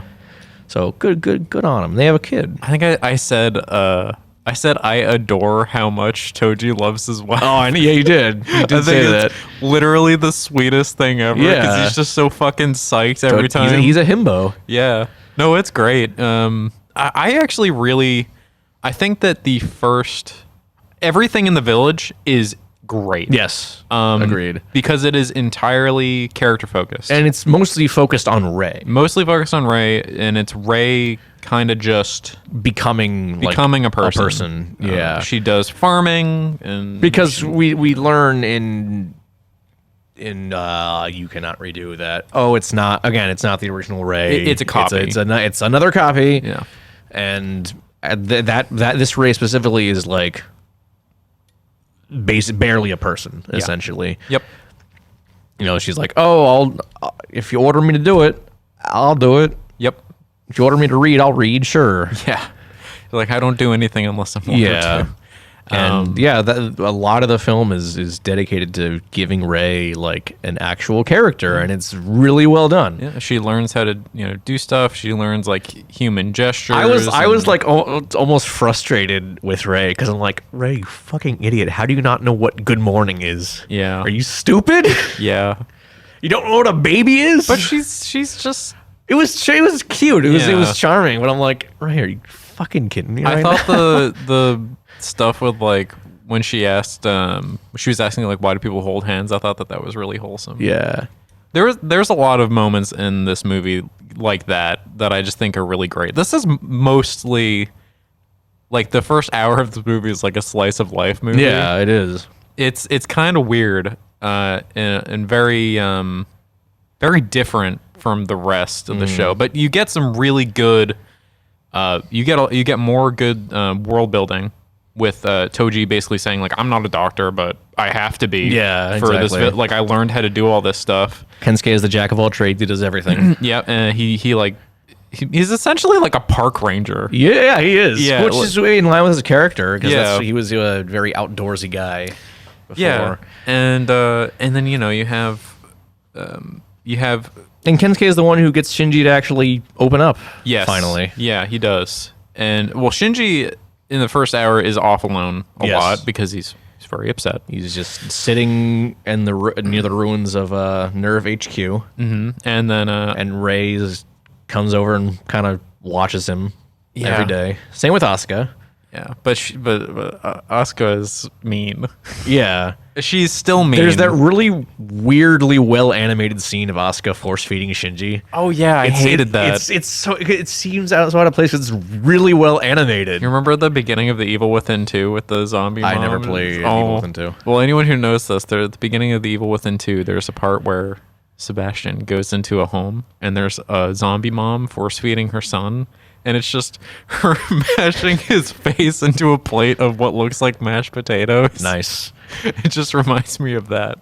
But but instead this time it's Asuka force feeding Shinji what looks like shitty bread. Yeah. Or whatever. Yeah, it's like just rations because that's all they can get. Yeah. In the fucked up world that Shinji created. Good job, Shinji. Yeah, but I think that when it comes down to it, I enjoyed watching Rey become a human. Yes. That was like one of the best parts of the movie for me. Most, which makes the part where she disintegrates really upsetting. Yeah, because it's implied in the other movies that she needs LCL to live. Yeah. And then it's confirmed because she's been without LCL for so long, she just kind of turns into LCL. And there's that really heartbreaking scene where like I don't even know why it happens, but like she has her old white plug suit on. Yeah. And she's like, "Oh, I wanted to be with the boy I like forever." And I'm like, yeah. All right. Yeah. So, you get all this really great, character building with Rey. She becomes a person. She makes farmer friends. Yeah. I think the farmer Rey was one of the funniest things. She's just like wearing farming equipment with her suit on under it. Yeah, she doesn't know why people wear other clothes. Yeah, I think it's pretty great. Yeah. But yeah, then unfortunately she dies. Yep. Because she's been away from Nerve, and it kind of it goes back to the scene where they go to the aquarium and she's like, yeah, exactly. I can't be away from Nerve. I need to be there, just like these animals can't leave They here. can't leave without the water. So I mean that was a pretty good callback. I wasn't really expecting it, but it was sad. I felt really bad. Yeah, and especially for Shinji, because he's just like he just kind of came back to being, and he decided to be more normal, I guess. As normal as he possibly could be. To work past stuff. And actually, I wasn't expecting it to be this fast, but him and Asuka actually end up getting along a lot better. And spoiler alert, but it ends up like, oh, they actually like had romantic feelings for each other way back when. I could kind of see it, but also... it's that thing like, oh, well, if a boy pulls your hair, it means they like you. Yeah, it wasn't really... but I know Asuka was like... Part of my French, she was a fucking bitch to Shinji. She was like abusive. Yeah. Straight up. I don't know. It's weird. And I don't really know if it's something that I really cared about hearing about. Did you appreciate that Shinji didn't jerk off onto her this time? I did. I did appreciate that. Good. I did not need that. It would have been funny if the roles were reversed. Oh god. No. I mean, she did basically force herself on top of him to feed him. That's true. So it's. I mean, that's assault. Yeah. So. But she made him. She made him. He needed to eat, so I guess it was justified. I guess so, but whatever. I don't know. It was something. That was. I mean, and then they decide to leave the village. Oh, actually, no. One thing I wanted to mention, they meet... yes, I was hoping... I was about to interrupt you for this exact reason. They meet Masato and Ryoji's son? Yeah. And also named Ryoji Kaji. Yes, and I was like, oh. He's like a goofball. He is a goof. He's very much like his father. I wanted to see him more. Yeah. Fuck. Yeah, I guess that deconfirms what we thought, that Masato was infertile. Yeah. Which I still don't know where I got that from. I don't know, dude. But yeah, I mean, it literally just looks like Kaji, but he has Masato's purple hair, and he's a little guy. Yeah, well, yeah, because he's younger, like a teenager. Yeah, but yeah, I mean, I was like, oh shit, I know that name, and then I was like, oh, wow. Yeah, it was nice. You definitely get a lot of background into what, I mean, weirdly enough, because he's dead. Ryoji's and Misato's relationship in this movie. Yeah, because you get a lot of insight into it. Misato is like, she basically gave up on being a mother because she wants to, make sure the world is not a shithole. Yeah. So she, I don't know if they I don't think he even knows his mother. No.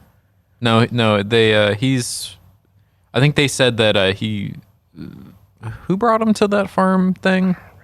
Because it's like they're like barriers that keep away like the red stuff, which we haven't gotten into, but I don't know how that works, so I'm not even gonna. I don't know how it. I don't want to talk about it because I don't know how it works. Just imagine like the red dust from Singular Point. From Singular Point, except it's just kind of like everywhere, and not really controlled by anything. It's like I don't know. It's kind of weird because it's a product of the impacts, and it just kind of blankets everything. Yeah, and it makes everything like inhospitable. But they fix it.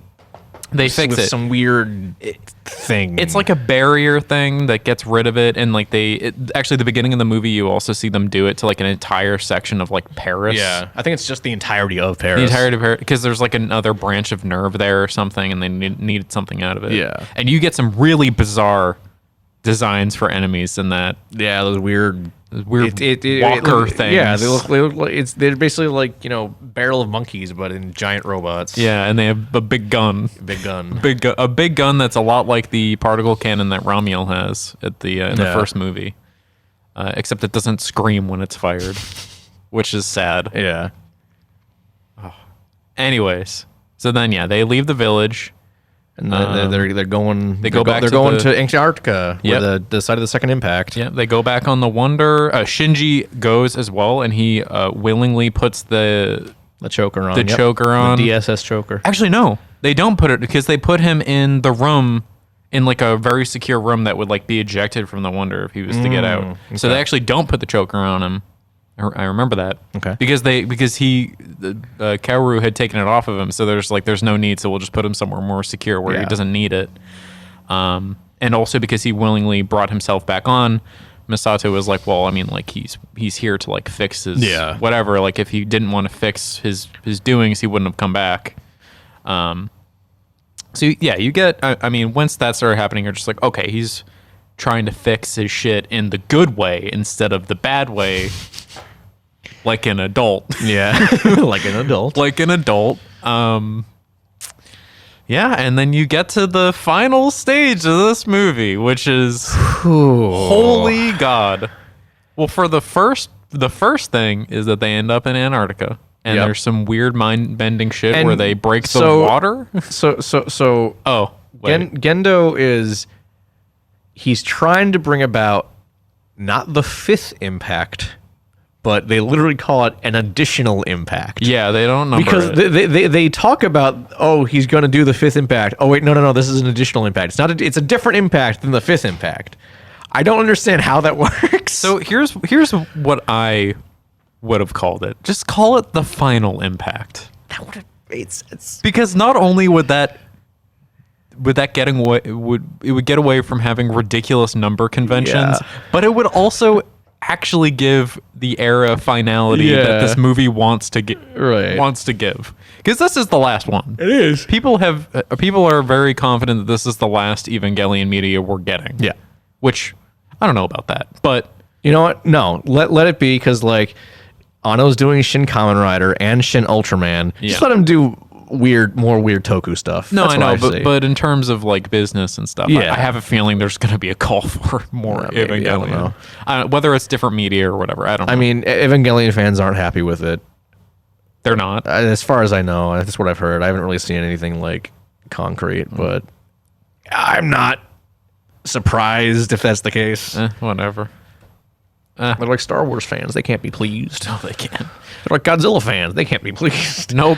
They're like fans in general. They can't be pleased. No. Fans don't actually like the stuff that they like. Exactly. They're just there to complain about it. Exactly. All right, so let's get to the finale. So it has a lot more in common than with It has a lot more in common with End of Evangelion than I was expecting. Yeah. You get Big Ray. You get Big Ray. We'll get to that. We'll get to Big Ray. Yeah. You get some pretty solid Evangelion or Ava action. Yeah. There's Unit. the Evangelion Infinite, Yeah. which I don't know what the fuck that is.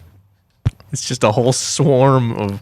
They're like bees. They are, but they're like not moving of their own accord. They're kind of just they're kind of just moving, just at the mercy of the wind or whatever. Yeah. But before we get to that, there is the ship on ship fighting. That was very cool. So the Wonder, we find out, was a series of ships being built by Nerve.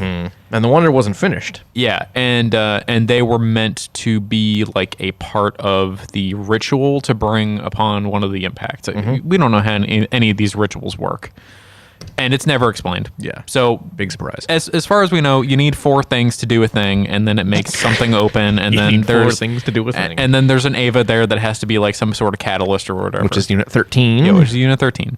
And so then we see not 1, not 2, but 3 other ships beside the Wonder, and they're all fighting, and the Wonder gets fucking whiplashed around by everything. And surprise, it was a trap by Nerve, and now they're doing another impact. Yeah. The additional impact. The additional impact.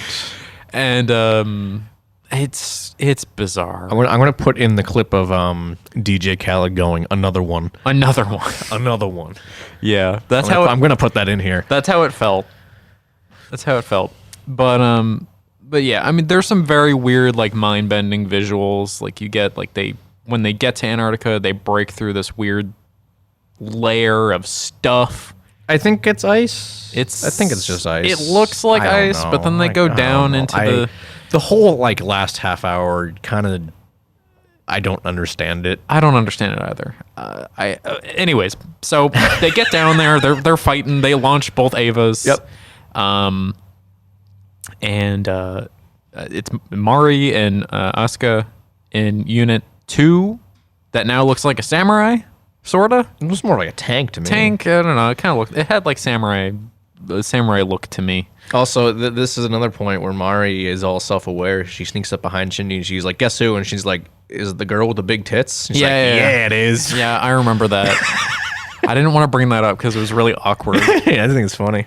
And that's when Asuka brings up the thing about them having feelings. Yeah. And that was also weird. But I mean, like, she probably thought she was gonna die. So yeah, probably. I mean, that's. I guess that's fair. I mean, well, why not? What else are you gonna do before the end of the world, right? As far as I know, everyone did die. He's like, So I don't know. But also the end of them, we'll get. We'll get there. We'll get there. We're getting ahead of ourselves. Okay, so this is gonna be our longest episode, by the way, not Ultra Q. Yeah. So I mean, you just keep going. Keep going. Just keep going. So yeah, I mean, it's a kind of. I don't even understand what happens. I'm gonna be honest with you. Neither do I. So Gendo kind of shows up on the ship to get Shinji. He gets shot like 5 times. And he's perfectly fine because he abandoned his humanity completely. He's basically an angel now, or something along that. And then Shinji goes to pilot Unit 01, Unit right? 1, yep. And we're forgetting the fact that Asuka tries to destroy Unit 13 before anything. Oh yeah. And then it turns out so Asuka had an eye patch. I forgot about this. And it turns out the reason she had an eye patch is that she had an angel in her eye, which she then uses to do another weird beast form for Unit 2. Yeah. And it like becomes an angel, but then Nerve was counting on that to use it to awaken Unit 13, and then Asuka's absorbed by Unit 13, and we learn that Asuka's also a clone like Rey. Yep. Despite having no evidence of that prior. Well, maybe this Asuka is a clone. I don't fucking know, man. I have no idea. Maybe she died at the end of 2.0. It's not made clear. It's not made clear at all, which is something. But yeah, I forgot she turned into an angel. Yeah, and that was also part of Nerve's plan. Yeah. Everything's part of it. It's just conveniently part of their plan. I mean, it was cool to see it. It's like Zemo's plan in Captain America: Civil War. Just everything ends up being really convenient for him. Yeah, but the reason she had to turn into an angel is because Unit 02 was afraid of Unit 13. Yeah.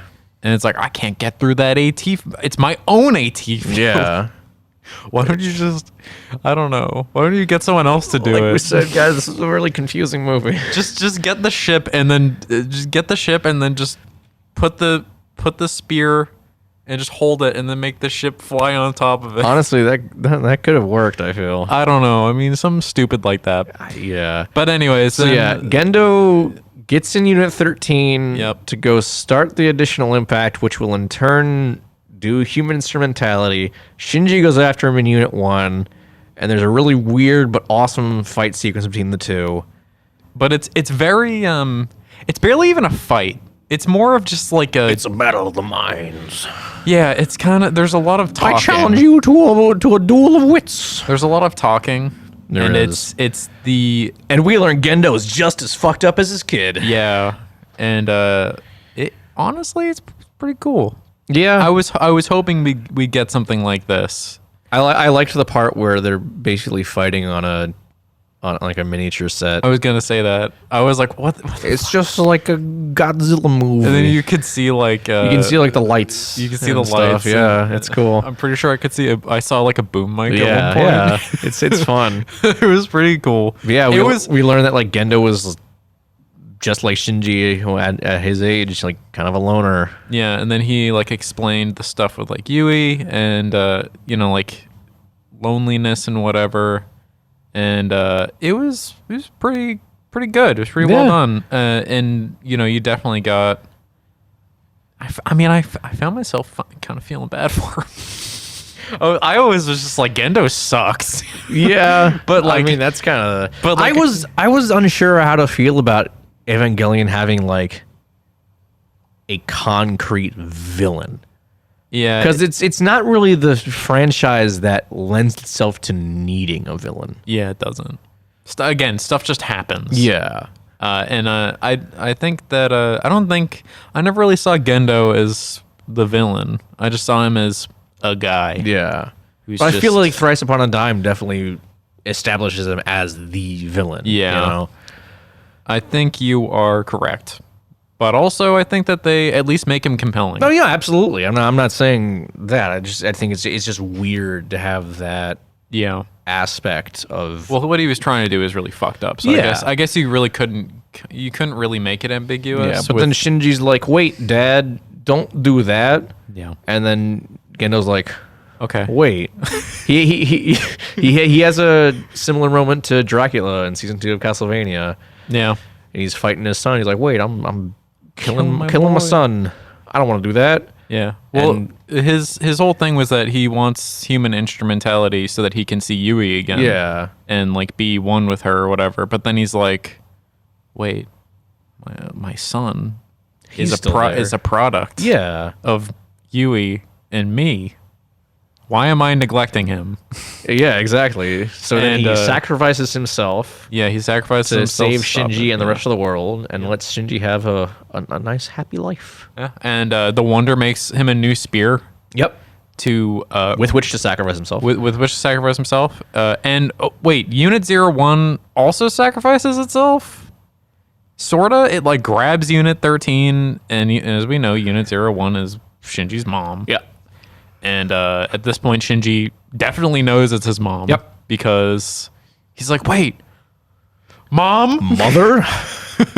And then they stab themselves with the new spear. Shinji becomes the catalyst to a new universe that doesn't suck.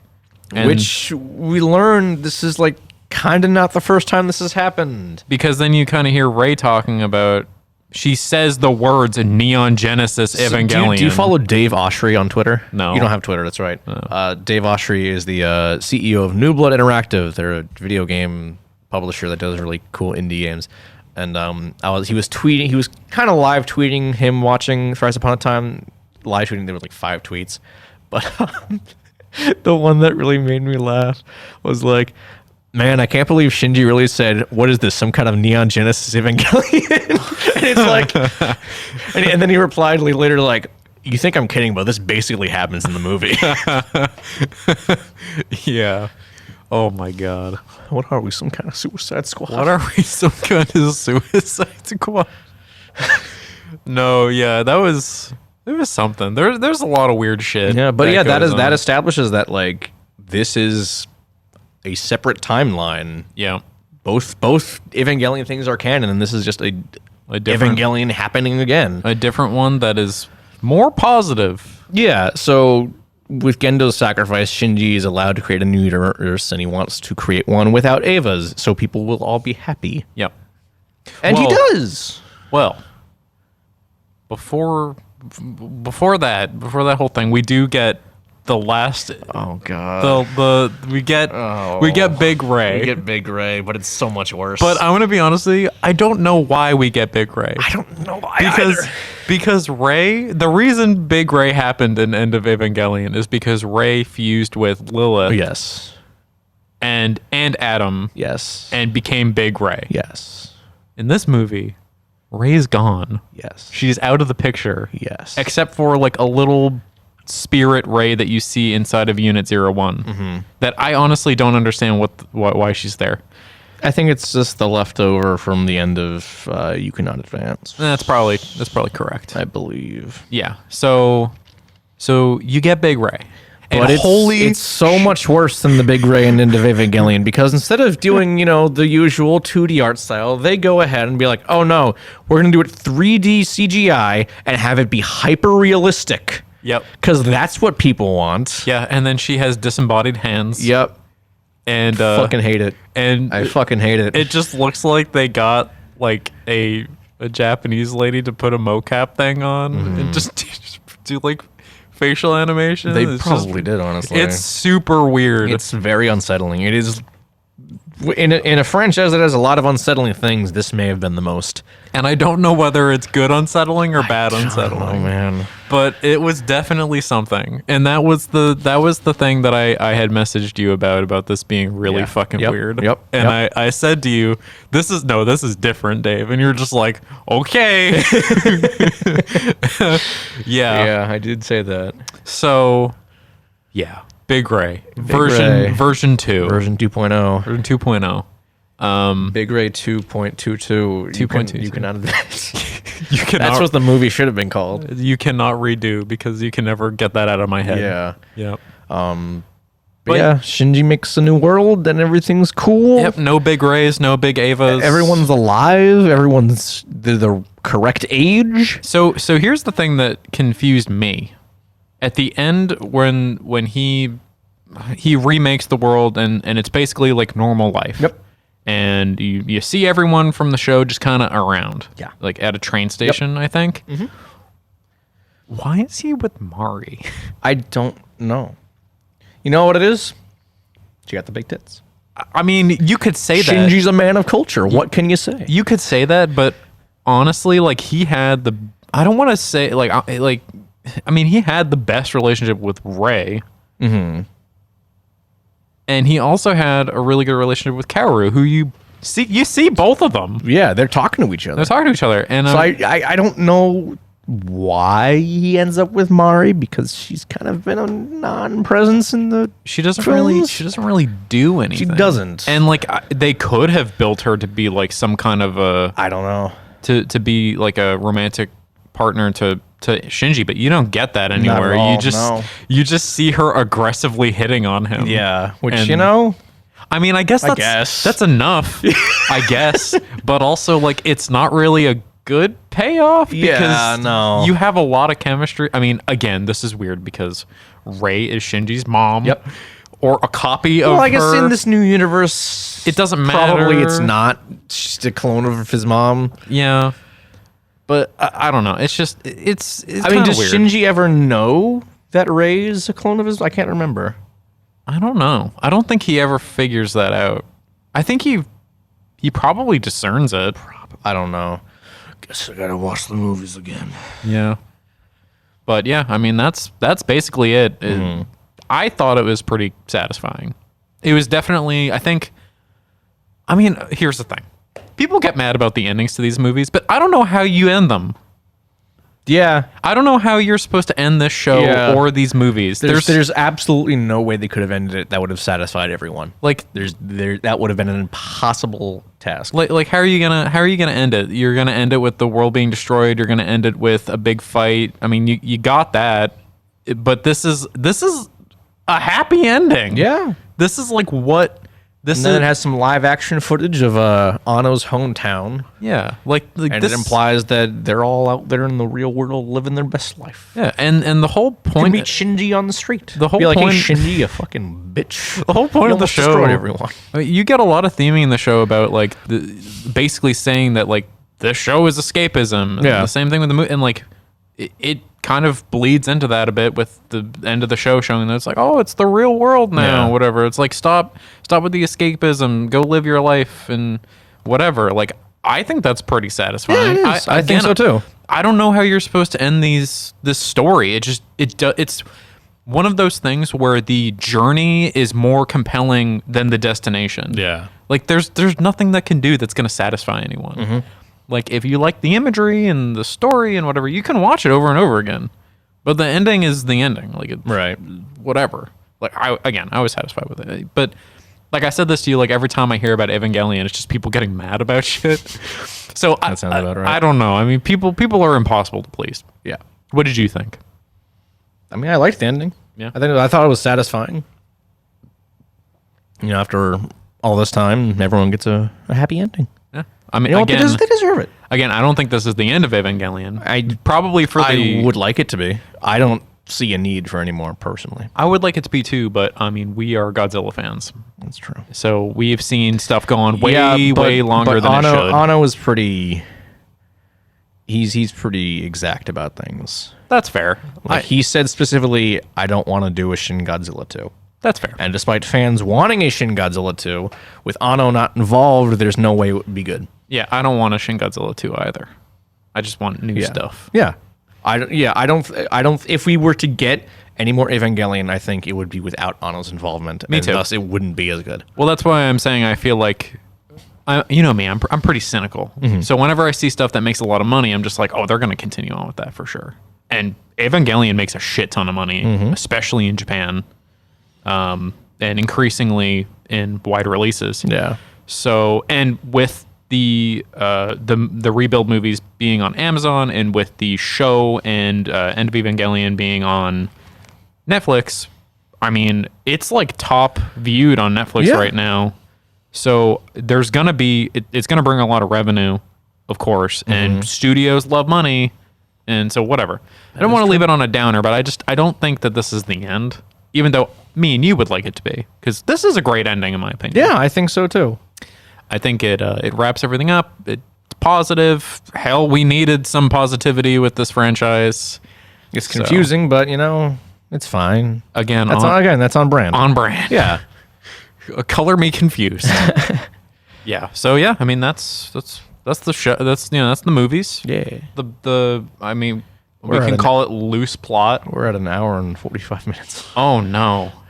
God. Well, I think that basically sums it up. I think so. I mean, we gave our thoughts. We gave our thoughts. I put general thoughts. Maybe can talk about music we kind of here. already gave our general thoughts. Yeah, I said, but in parentheses, maybe we can talk about the music here because music is a big part. Music, good. Music's good, yeah. I mean, it's a lot of the same. Yeah, it's Shiro Sagisu. Yeah. He's a good composer. He did the music for the show, all the movies, Shin Godzilla, also Gridman. Yep. Which I didn't know until recently when I was looking up on Spotify. Yeah, I saw it on Spotify.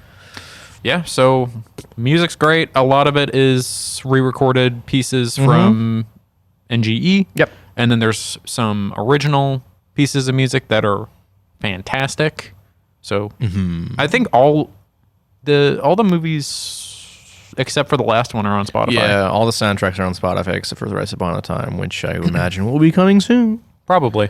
And they're all really solid. Yeah. I enjoyed it. I don't know if I like the music more than the show's music. I think it's a little more eclectic for the movies, personally. Yeah. I think that the show has a wider range of sound for me. I disagree. No? Okay.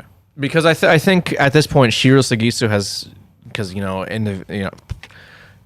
Genesis was in 1996. Yeah. So at this point, Sugisu has kind of grown as a musician and a composer, so he's able to do a little more interesting things musically. That's with fair. what he does. I may have not listened to everything, but I feel like I had a better time listening to NGE's soundtrack.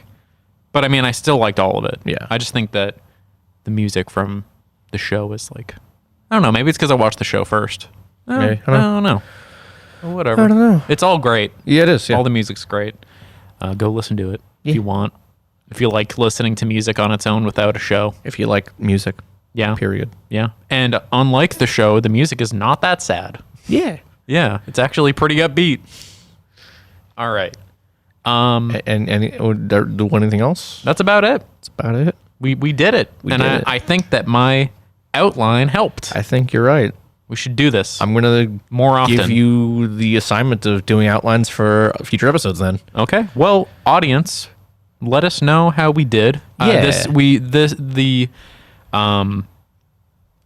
preparation for the show for this specific episode has been a lot more involved than every other episode because we Yes. kind of just walk on set and then do it, Which is fun.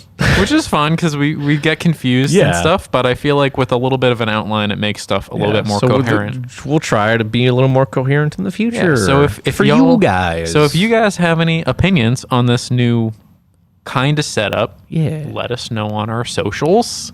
Yeah. I will still be making an Instagram for the show at some point soon. Hopefully. There is actually an Instagram called Talking Toku. what? Yeah. Who the fuck?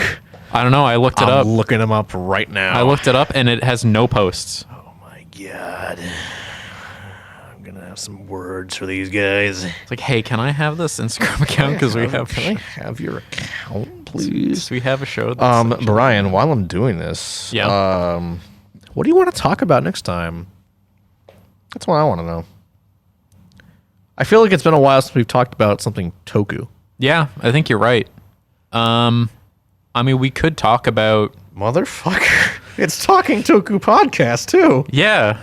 Who the hell is this? I don't know. This was in March of this year. They're in California. Mother. Brian, you're moving to the West Coast. When you get there, you know what to do. I'm going to find them. You gotta find them. We gotta fight to the death over who gets to keep the name Talking Toku. Oh, my God. Oh my god. Listen, I don't understand. This is a pretty solid logo, too. Can I see? Oh my God, dude, that sucks. We need to get an artist to make us a good logo. I'm waiting on it. Oh, fuck. All right, so Brian, when you make the Instagram, you need to DM them and be like, "Hey, fucker, we were here first." Because it looks like Wait, when did we launch this podcast? this was the podcast. I think we started in probably February, so about a month before they made their Instagram. Because they also have not posted anything since March. Fuck. They made 2 posts on March 21st and nothing since. Damn. Okay. Well, I'm legitimately upset by this. audience, go message them and tell them to give us our page. I wonder if they have a Twitter account. Let me see. Maybe. You're definitely cutting all this out. Oh no, this is good stuff. This is Oh good stuff. my- I'm keeping this in. This is funny. Oh my God. This is really funny. Talking Toku. Is there another Talking Toku account other than the one we have that I barely update because I'm a bad? No, I think we're at least the only Talking Toku on Twitter. So they just have an Instagram. They just have an Instagram. Wow. Yeah. So I mean, you know what? Maybe I will shoot them a message. Be like, Yeah. hey, can I have that moniker, please? Yeah. Because like it doesn't seem like they're using it. Again, March 21st. They Yeah. had 2 posts and that's it. Maybe we can ask them to deactivate the account so I can just. maybe. Maybe. Can we steal your logo? Can we steal your logo? Because the artist that we have paid Yeah. has not given us. Yeah, I'm sure he's fine. But anyways, I guess that's it for today. Yeah, I this mean- is an almost 2-hour podcast. Any new thing you're checking out? I know you said that you were going to check out. Yeah. I watched Gojiban. That's about it. Well, I think I'm gonna actually start playing EDF, which I have Okay. told you about. You have. And anyone who knows EDF, it is giant bugs and some giant monsters, and you are a soldier in the EDF, and you fight them, and it's fun. Nice. So that's the new kaiju thing I'll probably be checking out, even though I have played EDF 4.1 a while ago, but I'm going to try the new one. So I'll let you guys know next time when I'm in Washington. Yeah. So are we going? Do you want to skip a week to let you move in? Yes. Okay. There's probably going to be about a 3-week. Okay. Yeah, 3-week period. So we're taking another hiatus, people. a little hiatus, not very long. Yeah. If anything, maybe I will have time because I'm going to be doing a lot of sitting around and So waiting. we'll probably have a hiatus. But there's Probably. a chance we won't. Not guaranteed. I'd say 1 extra week at most. Okay. Probably. That sounds good to me. Alrighty. All right. Well, I guess that's it for the show. This almost 2-hour show. Absolute Jesus Christ. absolute behemoth of Oh an my episode. God. Anyways, follow us on Twitter and Facebook at Talking Toku. And not hopefully Instagram, apparently. Soon Not the Instagram. the Instagram, I'm gonna message them. Give me my moniker. I am your host, David Scrivani. I am your co-host, Brian Kershaw. And we'll see you whenever. Probably 3 weeks. Probably 3 weeks. Yeah. Sorry, but not sorry. Hey, you know what? Summer's almost over. Go take a vacation. Everyone say goodbye to Brian. We're never going to see him again. I'm not dying. Yeah, you are. No. I'm gonna come back as Big Brian. I'm ending this right now. Goodbye.